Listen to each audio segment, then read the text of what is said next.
We now welcome an old friend. I'm joined by Michael Reagan, a political commentator and consultant and president of the Reagan Legacy Foundation. He's also the son of President Ronald Reagan. At age 8, Michael was repeatedly sexual molested by a male camp counselor who also took nude photographs of him. Michael hid the sexual abuse for many years, didn't reveal it until he was an adult, first to his wife and parents and then publicly in his first book. He has since spoken out for victims of sexual molestation, and in 2006, he called on then Speaker of the House of Representatives, Dennis Hastert, to resign after it was learned that Hastert's office was notified and did nothing about alleged sexual emails sent by former Republican Congressman Mark Foley to teenage boys who had previously served as congressional pages on Capitol Hill. Do you feel now that you were right in the first place? Yes. I feel I was right in the first place. A lot of people talk about, and Washington does it all the time, talk about saving the children. Every election, we've got to do it for the children. But we always seem to protect the person who victimizes the children. In my book, Twice Adopted, that I put out a few years ago, the third chapter in it is called Protecting Uncle Charlie.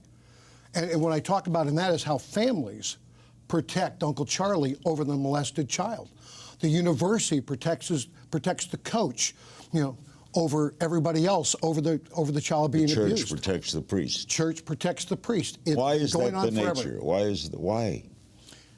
Because the people who normally abuse are well liked in the community. They endear themselves to the community, endear themselves to the family. Nobody wants to believe that that person, look at Sandusky, look at the priests, look at anybody.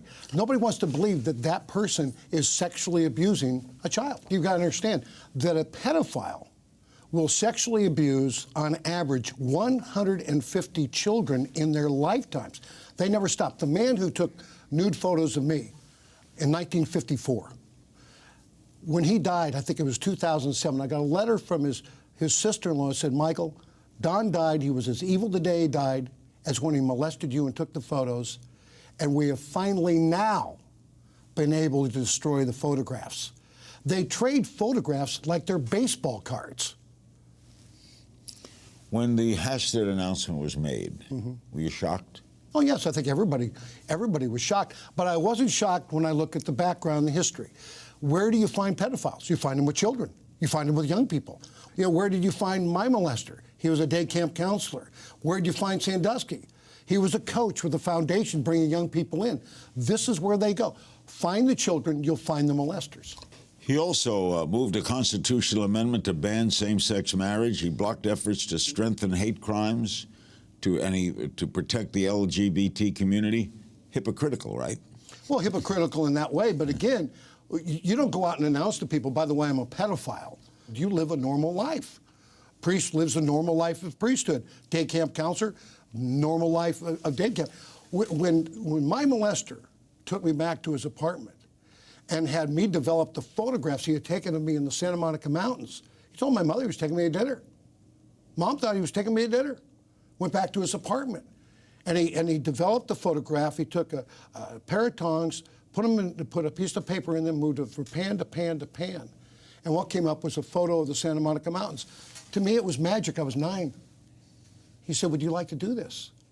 And he put the paper in the tongs for me, and he moved my arm from the first pan, second pan, third pan. Nude photo came up of me, and you know what he said to me, Larry?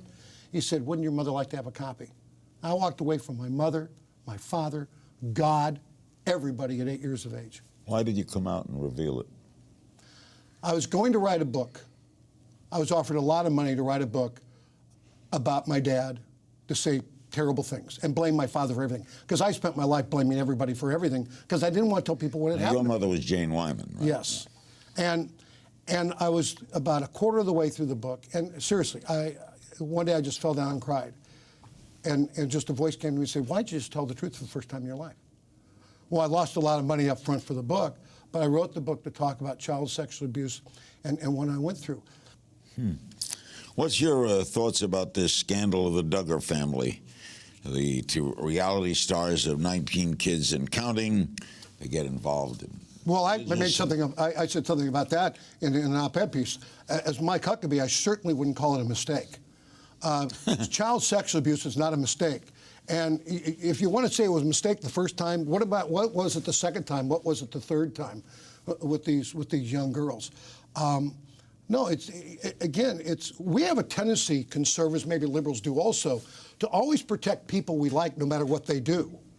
We don't find guilt in them as we find guilt in someone else. And I said in an op-ed piece, I said, if Barack Obama was found that he had sexually abused his niece when he was 14, would the Republican Party and Mike Huckabee referring to it as a mistake?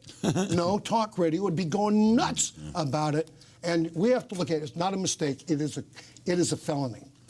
Lindsey Graham says that Caitlyn Jenner is welcome in his Republican Party, but most GOP presidential hopefuls are not talking about Caitlyn. And some conservatives are upset by the attention because Caitlyn came out as a Republican. What's your reaction to that story? I've known Bruce Jenner for a long time. I played golf with him, and I thought it was kind of interesting. He came out as a Republican. I said, he's probably going to get more trouble for being a Republican than he is for becoming a woman. And it's going to be interesting to see how this all plays out. And you wish him well? Listen, no. I wish him well. I really do. What do you think your father would make of the current Republican presidential crop, if I can use that word? Well, you might remember, when my father ran for president back in 1980, he was the only conservative in a sea of liberals and moderates in the party. Now you have a sea of conservatives, and you may have one moderate or two moderates in it. You know him, he wouldn't have said a word. He would have let the party figure it out, and he would have supported the nominee, of the party. I think they make a mistake by always looking for the next Ronald Reagan. I think what they're looking for is leadership. Ronald Reagan spoke to us in parables, not sound bites, and he embraced everybody. You believe anyone carries that mantle? Do you see anyone? No, between all of them, there's probably a piece somewhere, but there's no one person. And I think it's wrong to look for that, because we weren't looking for Abraham Lincoln when we found Ronald Reagan. Be who you are. Say who you are. I'll tell you one thing the Republicans can do: get rid of the consultants. Ronald Reagan didn't have a sea of consultants around him telling him what he thought, what he should think, 24 hours a day. He had people around him, Mike Deaver, Lynn Nofziger, Stu Spencer.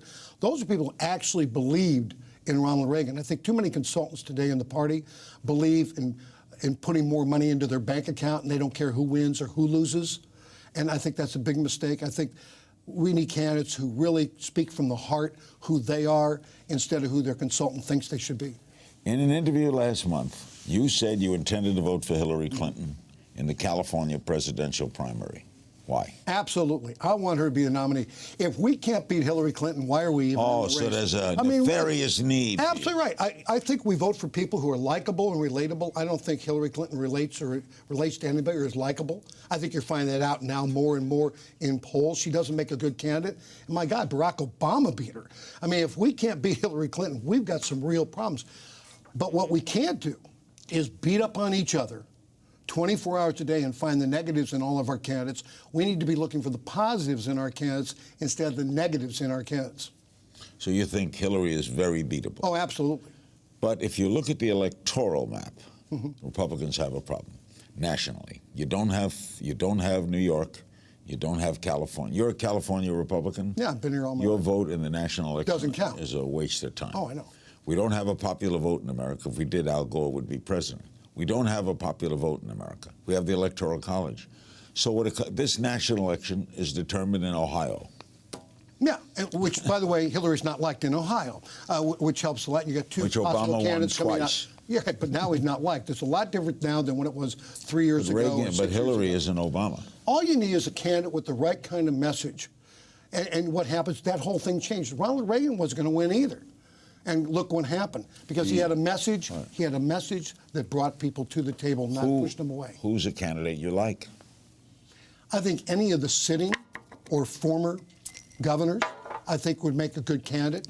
I think that you need someone who has been in that type of leadership that needs to work with both sides of the aisle to get things accomplished. I think our senators are great, but by definition, they're polarizing. And so you have to go, I think, with a sitting or former sitting governor, and I think there's many of them. Obama's in Germany at the G7, greeted by thousands of anti-military, anti-capitalist protesters. Your father's trips abroad were often met with very similar protests, anti-military, anti-capitalist. What is it about this country whether it's Nixon or Reagan or Obama or Bush, that gets them booed?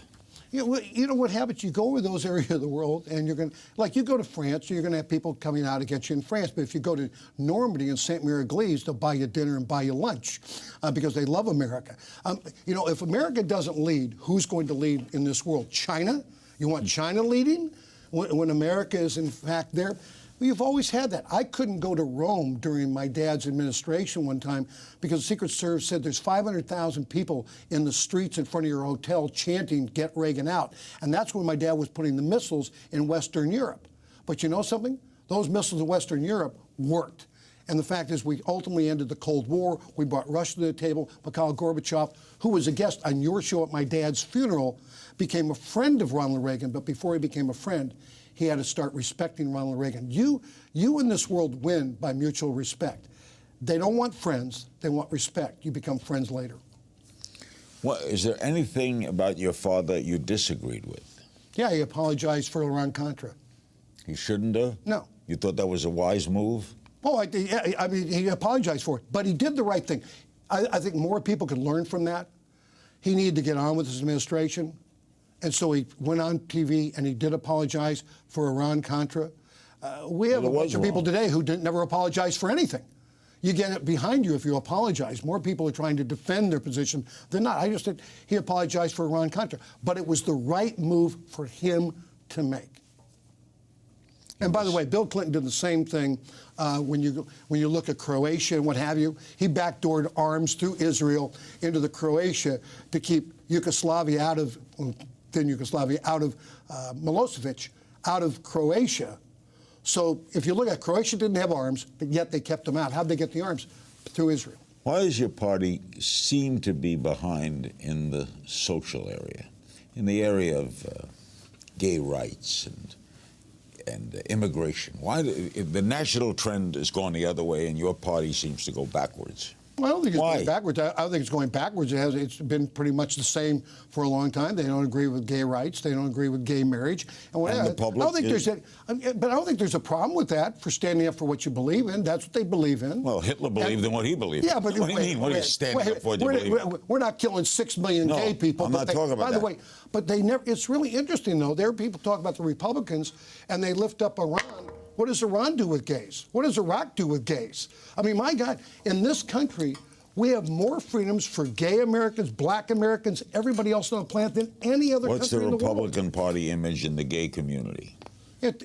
Poor. It is poor. It's poor in the Hispanic community. You can't walk across this country and reach out to a Hispanic who doesn't love my father. Logically, couldn't you make some advances in that area?